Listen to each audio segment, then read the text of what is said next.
नमस्कार, मैं ऋषि शर्मा अपने YouTube channel online study with Rishi Sharma में आपका हार्दिक अभिनंदन करता हूं। कल हमने वाक्य प्रकरण के अंतर्गत भाग 4 में वाक्य अर्थ के आधार पर वाक्य के कितने भेद हैं उनका विस्तार पूर्वक अध्ययन किया। आज हम वाक्य प्रकरण के अंतर्गत उपवाक्य किसे कहते हैं, उपवाक्य के कितने भेद होते हैं और उपवाक्य के भेदों में आश्रित उपवाक्य के कितने भेद हैं, इस पर विस्तार पूर्वक चर्चा करेंगे। अब हम अपने आज के विषय अथवा टॉपिक पर आते हैं। उपवाक्य। उपवाक्य किसे कहते हैं या उपवाक्य क्या होता है? तो उपवाक्य को कैसे परिभाषित करेंगे हम? वाक्य से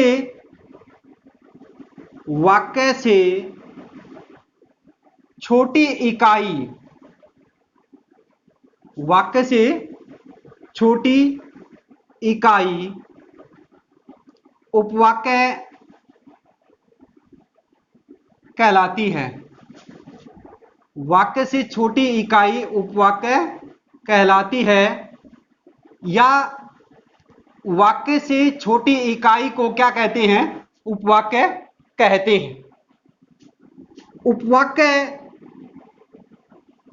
कितने प्रकार के होते हैं?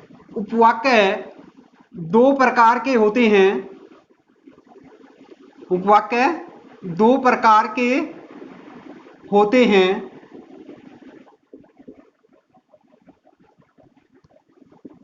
पहला है प्रधान, या फिर प्रधान को हम क्या कहेंगे? मुख्य उपवाक्य। प्रधान या मुख्य उपवाक्य। दूसरा है आश्रित उपवाक्य। दूसरा क्या है? आश्रित उपवाक्य।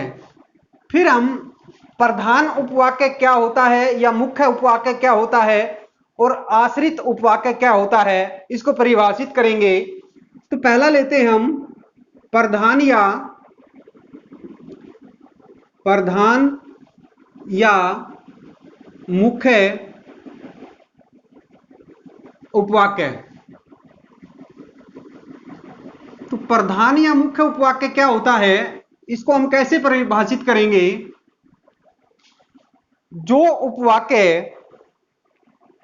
किसी दूसरे उपवाक्य पर निर्भर न हो या आश्रित न हो, बल्कि स्वतंत्र रूप से अपना अर्थ प्रकट करने में सक्षम हो, उसे प्रधान या मुख्य उपवाक्य कहते हैं।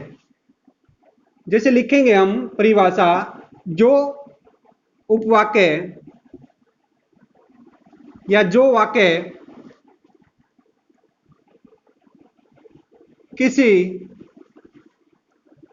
दूसरे या अन्य, जो उपवाक्य किसी दूसरे या अन्य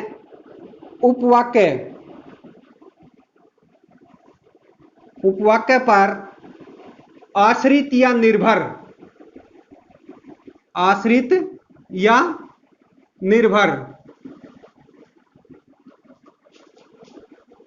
न हो, बल्कि स्वतंत्र रूप से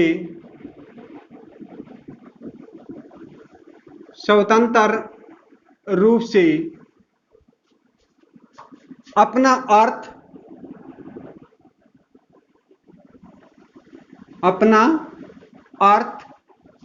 प्रकट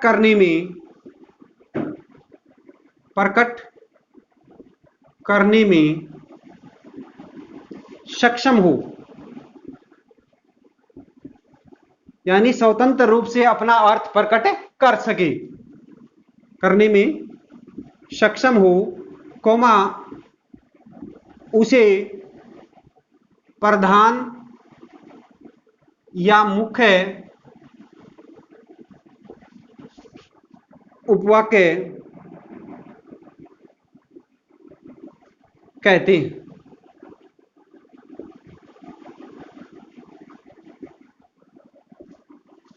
उसे क्या कहते हैं? प्रधान या मुख्य उपवाक्य कहते हैं। जैसे उदाहरण है, राम को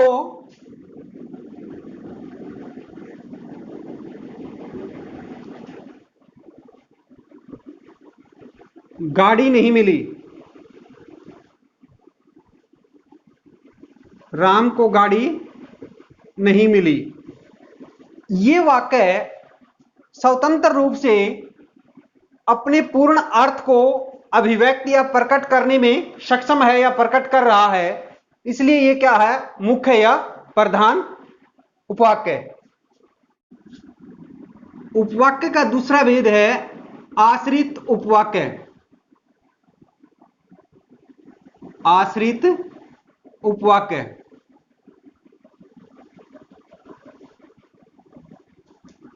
इसकी परिभाषा क्या होगी? जो उपवाक्य किसी दूसरे उपवाक्य पर निर्भर या आश्रित हो, उसे क्या कहते हैं?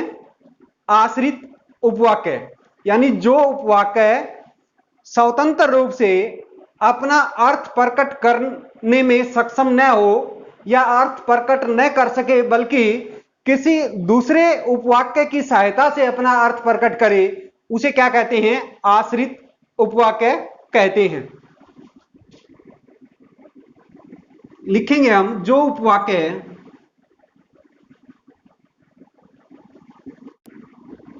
स्वतंत्र रूप से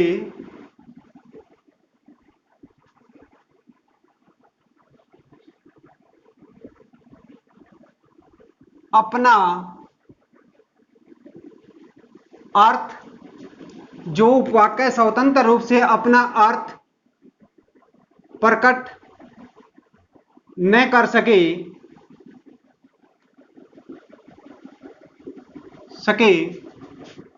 बल्कि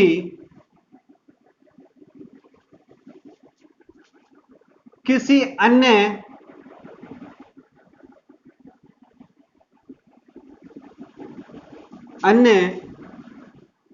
वाक्य या उपवाक्य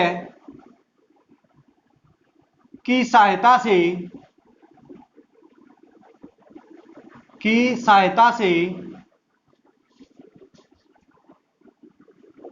अपना अर्थ प्रकट करे। अपना अर्थ प्रकट करे, उसे आश्रित उपवाक्य कहते हैं। उसे आश्रित उपवाक्य कहते हैं। हमने बताया कि जो उपवाक्य स्वतंत्र रूप से अपना अर्थ प्रकट करने में सक्षम न हो, बल्कि किसी दूसरे उपवाक्य का सहारा पाकर अपना अर्थ प्रकट करे, उसे क्या कहते हैं? आश्रित उपवाक्य कहते हैं। आश्रित उपवाक्य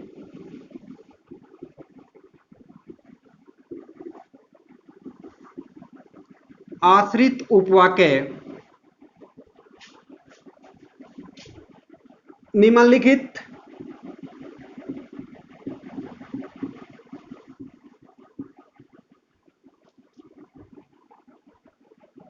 समुच्चय बोधक या योजक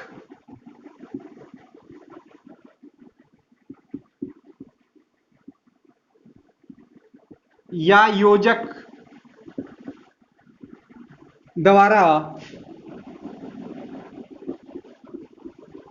जुड़े होते हैं। किस किस द्वारा जुड़े होते हैं? कि क्योंकि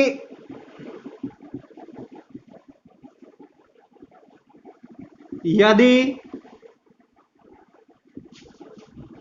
जैसा जो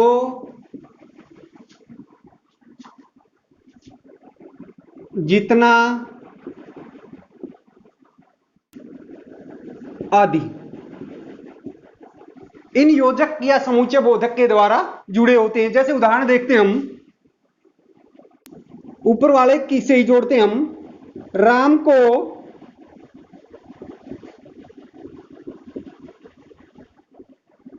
राम को गाड़ी नहीं मिली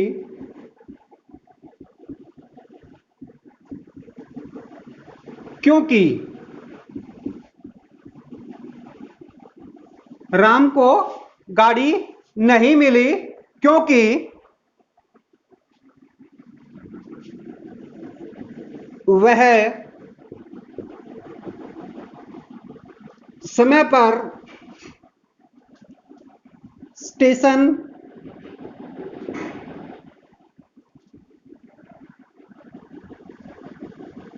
नहीं पहुंचा।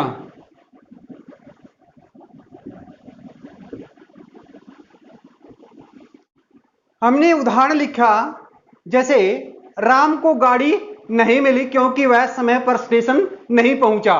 तो ये किसके द्वारा, किस योजक या समुच्चय बोधक द्वारा जुड़ा है? क्योंकि हमने ऊपर लिखा था कि आश्रित उपवाक्य किससे जुड़े होते हैं, किस योजक या समुच्चय बोधक से, कि क्योंकि, यदि, जैसा, वैसा, जो, जितना, उतना आदि समुच्चय बोधक या योजक द्वारा। आश्रित उपवाक्य कितने प्रकार के होते हैं? आश्रित उपवाक्य 3 प्रकार के होते हैं। 3 प्रकार के होते हैं। आश्रित उपवाक्य कितने प्रकार के होते हैं? आश्रित उपवाक्य 3 प्रकार के होते हैं। पहला है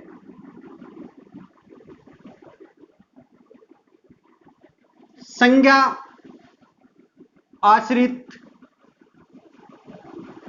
उपवाक्य, इसको संज्ञा उपवाक्य भी कहते हैं सीधा हम। दूसरा है विशेषण आश्रित या विशेषण उपवाक्य, विशेषण आश्रित उपवाक्य या विशेषण उपवाक्य। तीसरा है क्रिया विशेषण,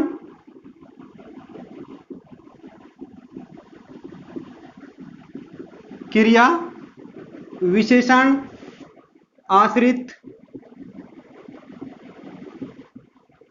उपवाक्य या क्रिया विशेषण उपवाक्य।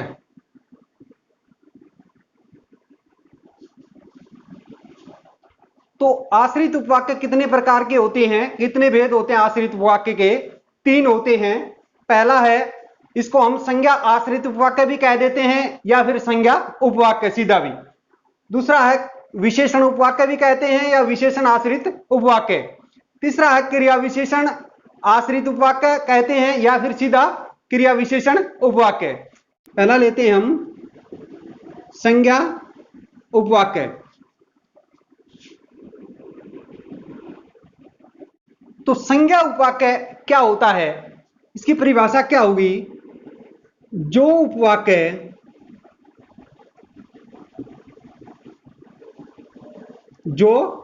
उपवाक्य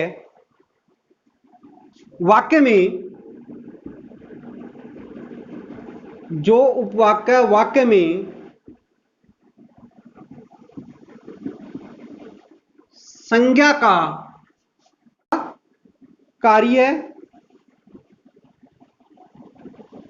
करते हैं अथवा संज्ञा पदबंध के स्थान पर अथवा संज्ञा पदबंध के स्थान पर प्रयोग होते हैं, संज्ञा पदबंध के स्थान पर प्रयोग होते हैं, उन्हें संज्ञा उपवाक्य कहा जाता है। उन्हें संज्ञा उपवाक्य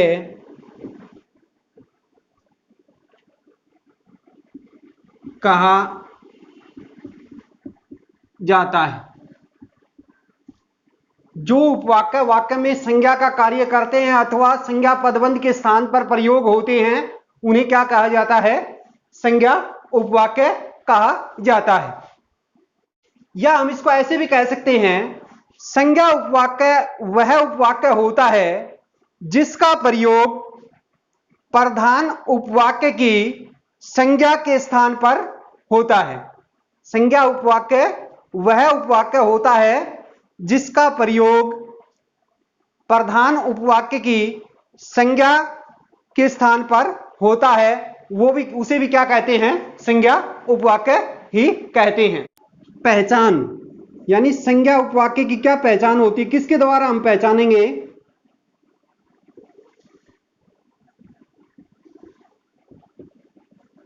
संज्ञा उपवाक्य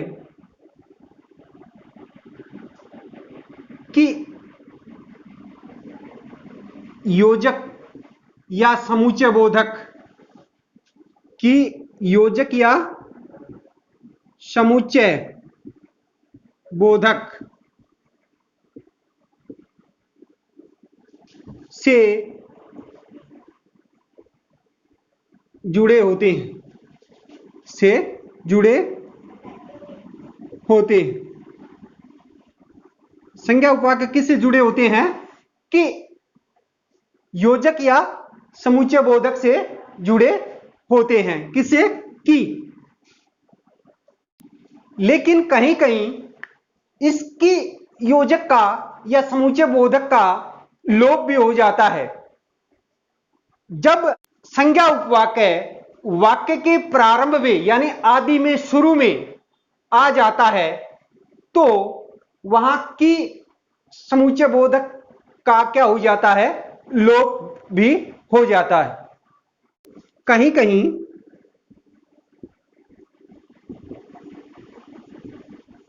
कहीं कहीं पर कि योजक का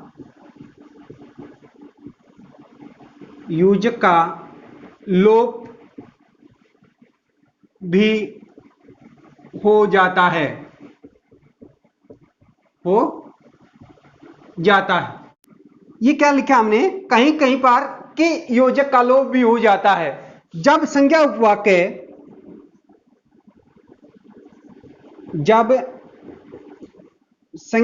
उपवाक्य वाक्य के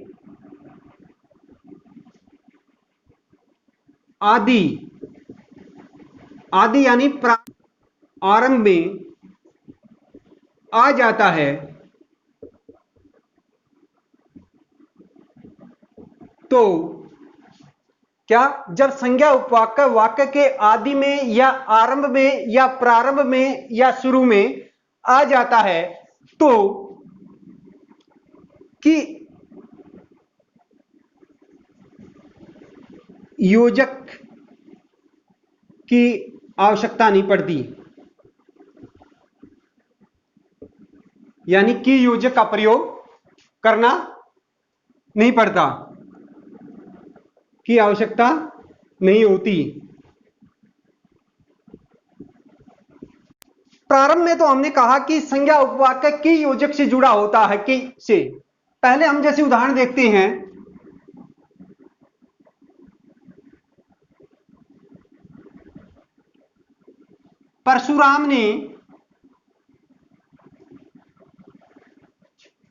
परशुराम ने लक्ष्मण से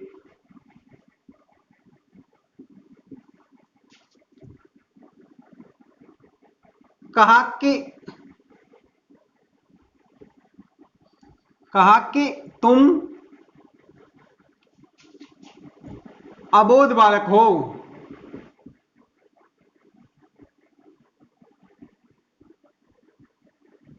अबोध बालक हो, यहां किससे जुड़ा हुआ है?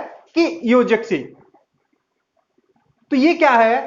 परशुराम ने लक्ष्मण से कहा, ये क्या है? प्रधान। और जो की के आगे जुड़ा हुआ है, की से आगे का क्या होता है? आश्रित। ये क्या है? ये आश्रित है और ये क्या है? प्रधान है।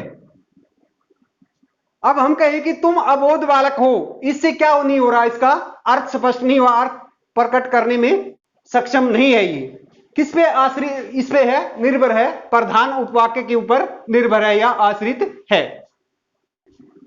दूसरा ले हम की का ही। मैं जानता हूं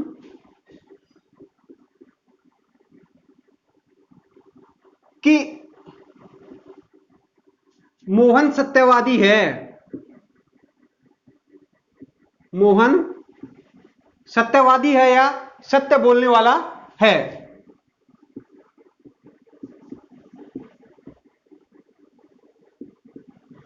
जो यहां की से जुड़ा हुआ, इसके आगे वाला क्या होता है, आश्रित, और इससे पहले वाला क्या होता है, प्रधान।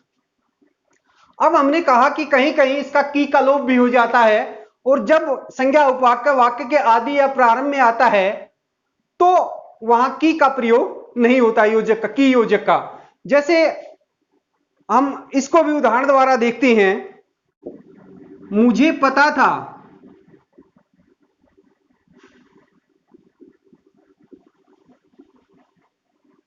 राम नहीं आएगा। राम नहीं आएगा।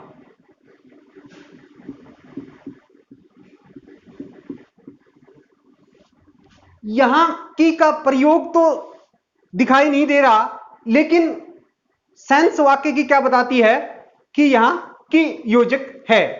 तो कहीं कहीं हम इसका कोमा लगा दिया और ये सेंस बनती है कि यहां की का प्रयोग हुआ है, लेकिन ये कहां है, लुप्त है, लोप हो जाता है यहां की का लोप। कहीं कहीं क्या हो जाता है, की का लोप भी हो जाता है। अब चौथा हमने कहा कि जब संज्ञा उपवाक्य वाक्य के आदि में आ जाता है तो भी की का प्रयोग नहीं होता। जैसे हम कहें राम नहीं आएगा। राम नहीं आएगा। राम नहीं आएगा, मुझे पता है, या मैं जानता हूं, या मुझे पता है। तो यहां क्या होगा कि संज्ञा उपवाक्य के वाक्य के शुरू में आ जाने के कारण यहां की का प्रयोग नहीं हुआ।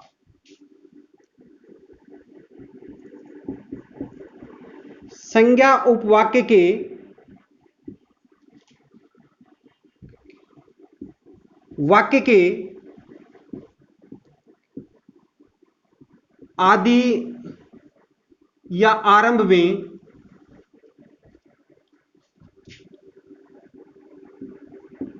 आ जाने के कारण की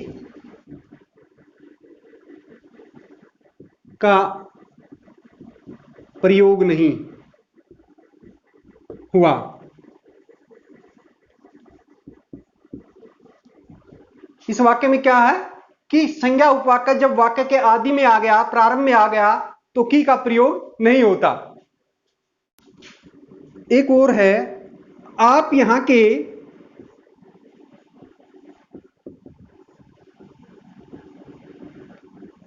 मुखिया हैं।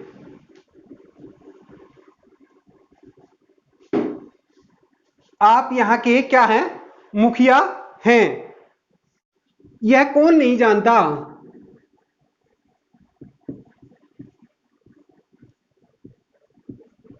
नहीं जानता।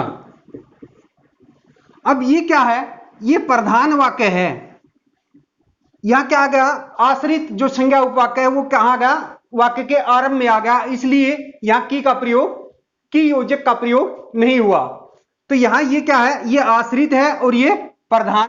आश्रित उपवाक्य का दूसरा भेद है विशेषण उपवाक्य।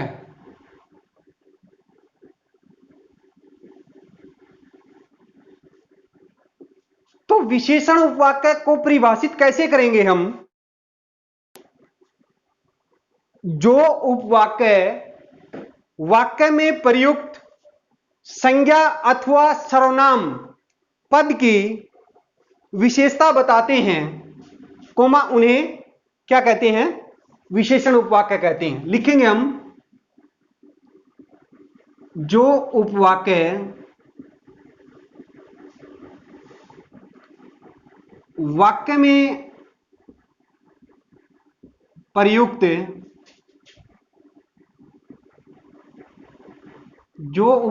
वाक्य में प्रयुक्त संज्ञा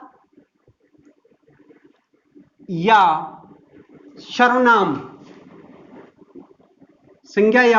सर्वनाम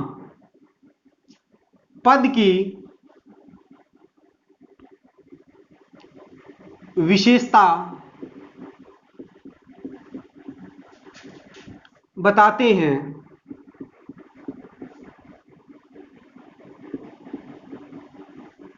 उन्हें विशेषण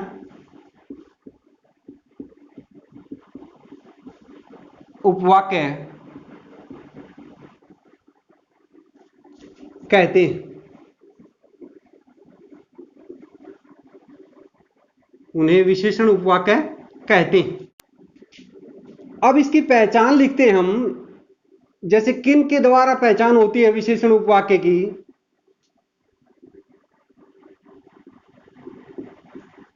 विशेषण, जिससे विशेषण उपवाक्य को पहचानना सरल हो जाए, उनके वो पहचान लिख देते हैं हम। या विशेषण उपवाक्यों के आरंभ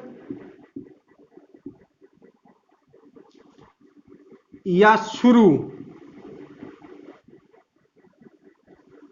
में किन से आरंभ होते हैं विशेषण उपवाक्य?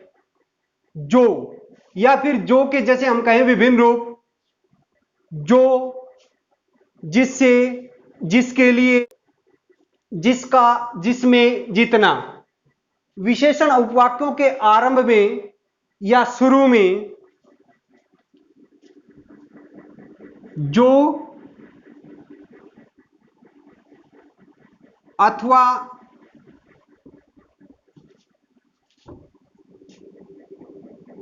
इसके विभिन्न रूप, इसके, किसके? जो के विभिन्न रूप, जैसे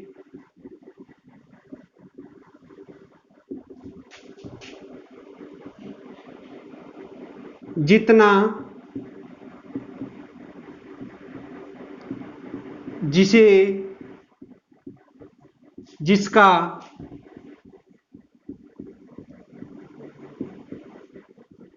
जिसके लिए।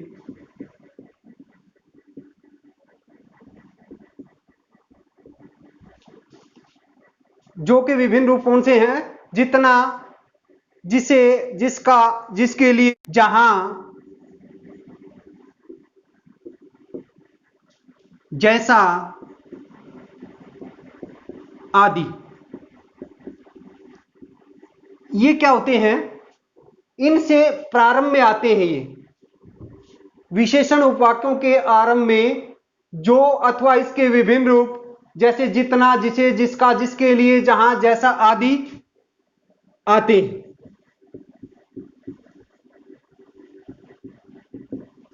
जैसे उदाहरण देखते हैं हम, वह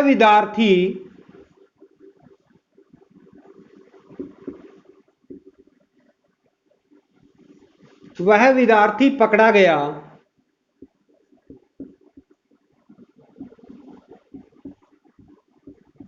जिसने पुस्तक चुराई थी।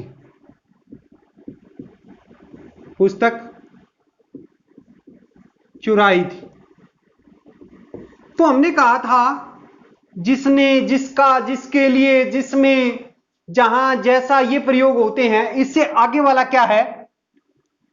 विशेषण आश्रित उपवाक्य या विशेषण उपवाक्य। और ये क्या है? वह विद्यार्थी पकड़ा गया। ये क्या है? प्रधान या मुख्य उपवाक्य, क्योंकि ये स्वतंत्र अर्थ दे रहा है या प्रकट करने में क्या है? सक्षम है। लेकिन ये क्या है? इसके ऊपर आश्रित है। यदि हम इसको पढ़ें जिसने पुस्तक चुराई थी, ये अपना अर्थ प्रकट करने में सक्षम नहीं है।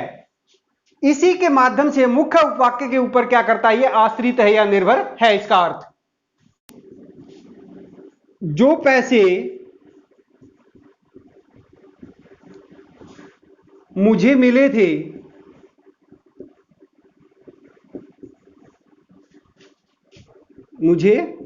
थे वे खर्च हो गए। अब यहां क्या है कि आश्रित विशेषण उपवाक्य का प्रयोग वाक्य के आदि में हुआ है। पहचान यही है कि ये किससे जुड़े होंगे, जो, जिसे, जिसके लिए, जिसका, जितना, जैसा, जहां, इनसे जुड़े होंगे ये वाक्य, विशेषण उपवाक्य। तो ये जो कहां आया है, जो पैसे मुझे मिले थे, ये क्या है, आश्रित विशेषण उपवाक्य। और वे खर्च हो गए, ये क्या है, प्रधान या मुख्य उपवाक्य। तो इसमें भी क्या है, विशेषण उपवाक्य। ये क्या है, प्रधान या, और ये क्या है, आश्रित विशेषण उपवाक्य। तीसरा है, यह वही पेन है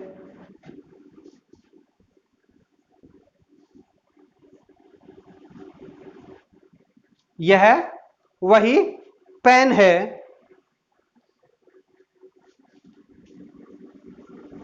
जिसे आपने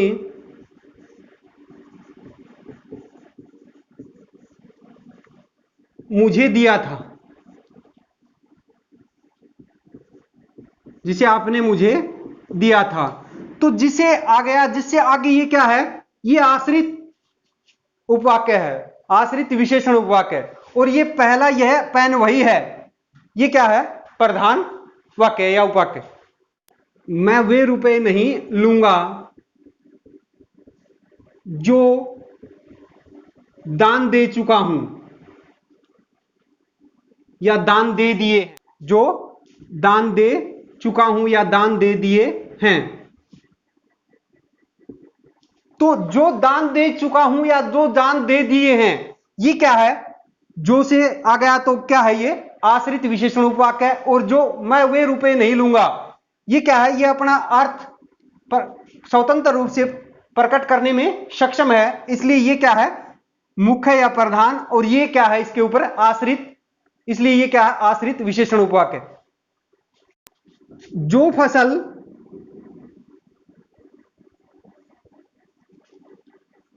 पक चुकी, जो फसल पक चुकी थी, किसान ने उसे क्या कर लिया, या उसे किसान ने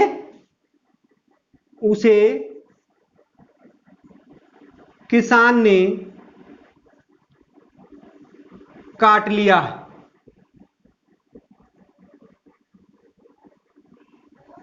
उसे किसान ने काट लिया। तो यहां इस वाक्य में क्या हुआ कि जो आश्रित था, जो यहां आया हुआ है, तो ये क्या होगा, आश्रित। और ये उसे किसान ने काट लिया, ये स्वतंत्र रूप से अपना अर्थ प्रकट करने में सक्षम है, इसलिए ये प्रधान या मुख्य है। और ये क्या है, ये पहले वाक्य के आरंभ में आने के आया हुआ है, इसलिए ये क्या है, आश्रित। ये आश्रित और प्रधान आगे पीछे आ सकते हैं, लेकिन हमें इनकी क्या होनी चाहिए, पहचान होनी चाहिए कि विशेषण उपवाक्य किससे जुड़े हुए होते हैं, किस योजक से, और संज्ञा किससे, और क्रिया विशेषण किससे जुड़े होते हैं। इनकी पहचान के बारे में हमने लिख दिया ताकि पहचानने में हमें दिक्कत ना हो, चाहे वो आदि में आए हुए हों और चाहे बाद में अंत में आए हुए हों। तीसरा है आश्रित उपवाक्य का भेद, क्रिया विशेषण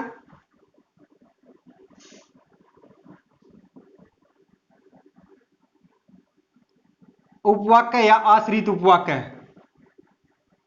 क्रिया विशेषण उपवाक्य को परिभाषित कैसे करेंगे हम, जो उपवाक्य प्रधान या मुख्य उपवाक्य की क्रिया की विशेषता बताते हैं उन्हें क्या कहा जाता है, क्रिया विशेषण उपवाक्य। लिखते हैं हम, जो उपवाक्य प्रधान या मुख्य उपवाक्य की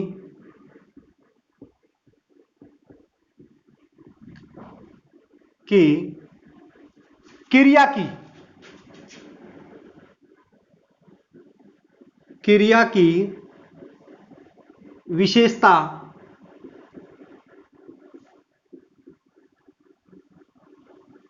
बताते हैं, उन्हें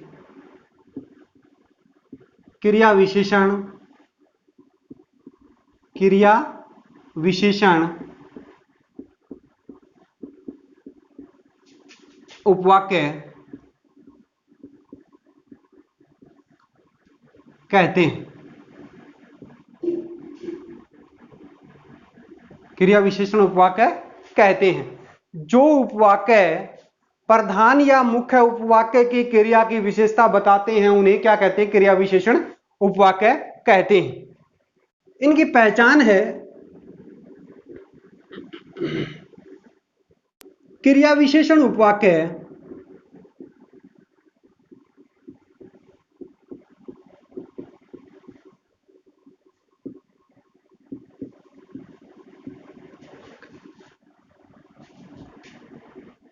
जो, तो, किससे? कौन? क्रिया विशेषण उपवाक्य जब, तब, जिधर, जहां, जैसे, यदि,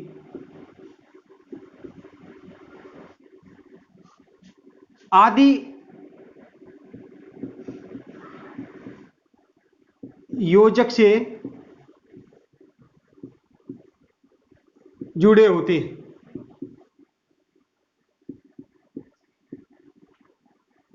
मोटा मोटी पहचान क्या है? ये इनमें इन योजक या समुच्चय बोधक का प्रयोग होता है। ताकि भी होता है।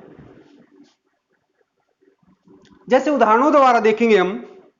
जैसे हमने बताया कि क्रिया विशेषण उपवाक्य जो, तो, जब, तब, जिधर, ताकि, यदि, जहां, जैसे आदि योजक से जुड़े होते हैं। इनसे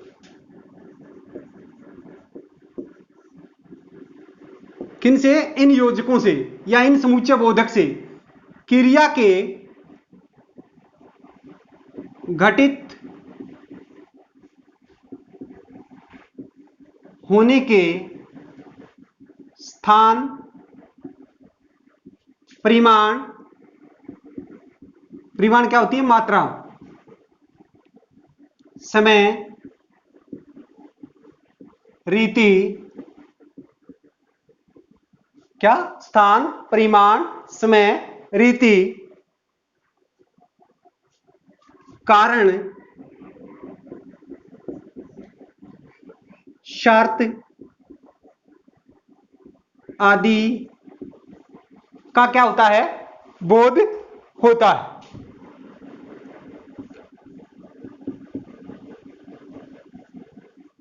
आदि का बोध होता है। जैसे उदाहरण देखेंगे हम।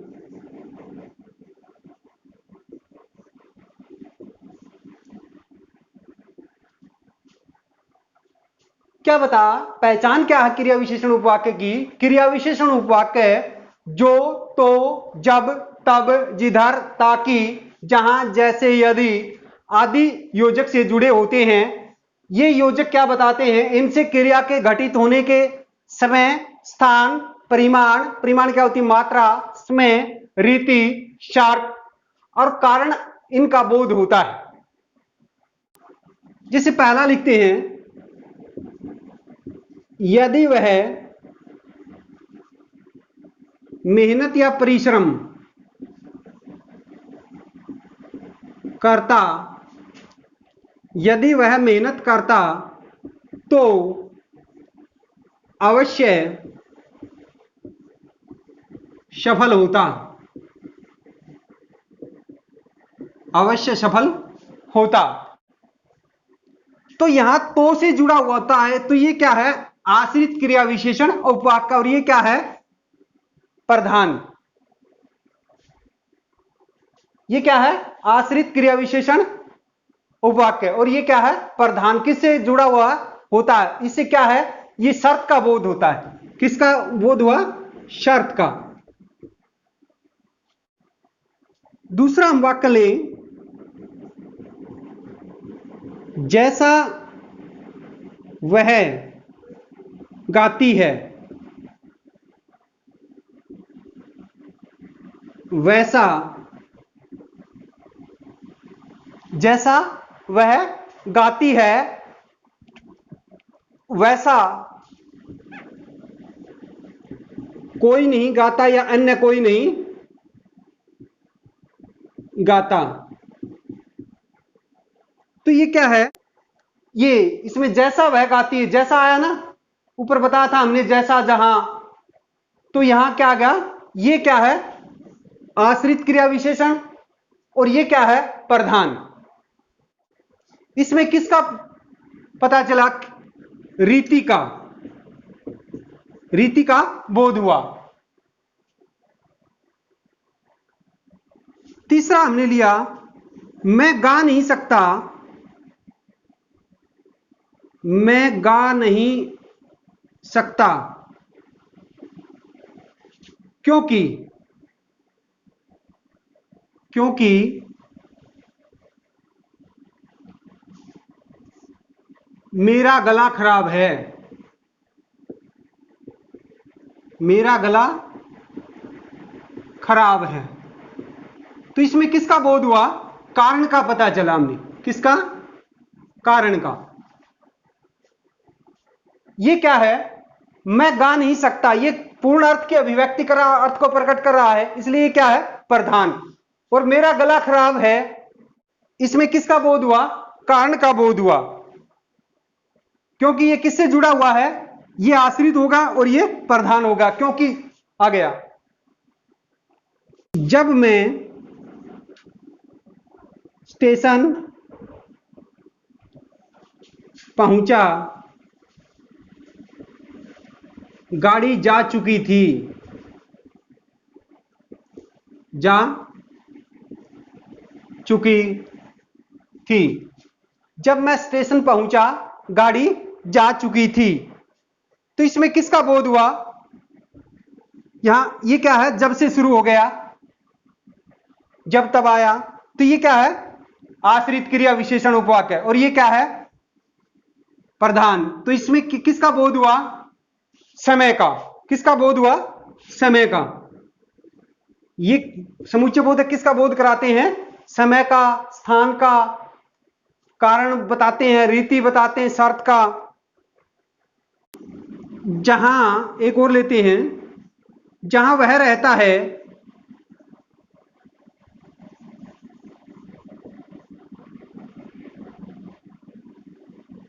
वहां